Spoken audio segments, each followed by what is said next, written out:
Every time they were alone together, she couldn't seem to get quite enough air into her lungs. Hoping Tim wouldn't notice her breathlessness, Karen led the way into the kitchen, where Stephanie was entertaining herself by squeezing Jell-O between her fingers. The tray of the high chair held a cherry-colored pool of melted gelatin, and the bowl lay upside down on the floor. Tim regarded the scene quizzically. "Who's this charming creature? Does she do this often?" "She's Stephanie Zenner, and she does it all the time." Karen detached the tray and carried it over to the sink. "She's a darling, but you can't turn your back on her." "Is the other one this bad?" "Bobby? He's 7, so he doesn't make the same kind of messes. The problem with him is that he's too old to tie into a chair. He takes off running when he gets up in the morning, and he doesn't stop until he keels over at night." "How do you stand it?" Tim asked. "I'd go nuts." "Oh, it's not that bad. I like kids. I work at the Heights daycare center in the summers. I always used to wish I had a brother or sister."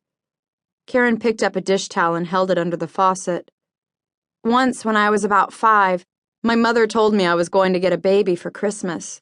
I was so excited I couldn't sleep that night. On Christmas morning, I went rushing down to look under the tree, and do you know what was sitting there? A doll. One of those life-size baby dolls that drink and then wet themselves. I was so disappointed I cried." "I'd say you came out ahead on the deal." "I didn't think so." She wrung out the towel and went back to the chair to wash off Stephanie. Tim moved to stand behind her, slipping his arms around her waist. "Your hair smells good, like flowers." "It's a new shampoo," Karen said inanely. "It's supposed to give extra body." "Your body's good enough for me the way it is." Karen drew a shaky breath. "I'm happy to hear that, but you shouldn't be telling me about it right now. I've got to get Stephanie down for her nap." Tim brushed his lips along the back of her neck just below the hairline. "Turn around," he demanded huskily. "Not here, Tim, please. We're not out on a date. The Zenners are paying me—" "Chill out.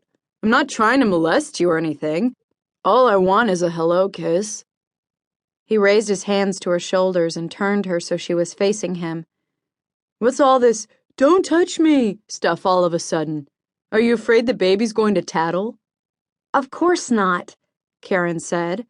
"It just makes me nervous to think about making out in somebody else's house. Bobby could come bursting in at any moment." "Big deal. So Bobby finds out that his sitter has a boyfriend." Tim started to pull her against him, and then abruptly released her as the soaked dish towel, which had become sandwiched between them, sent a flood of water streaming down his shirt front. He snatched up the towel and hurled it angrily in the direction of the sink. "Get that disgusting thing out of here. Stop playing games." "I'm not playing games," Karen said unsteadily. "You shouldn't have grabbed me like that." "I thought you'd be happy to see me." "I was," Karen said. I am." "You've got a funny way of showing it." "Not here, Tim, please. Like I'm asking you to do something criminal." "I didn't mean it like that," Karen said. "Can it wait until tonight?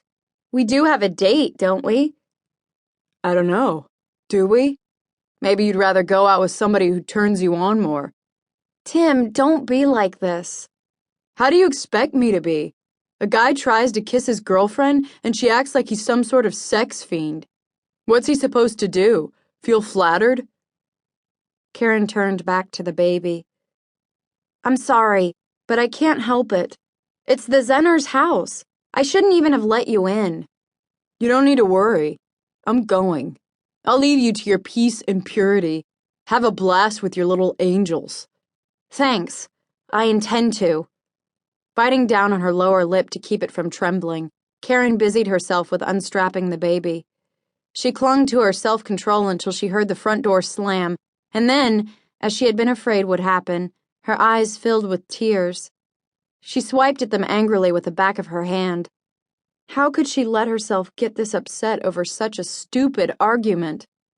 She had been right. She knew that, and Tim must also. When you were right about something, you should stick to your guns.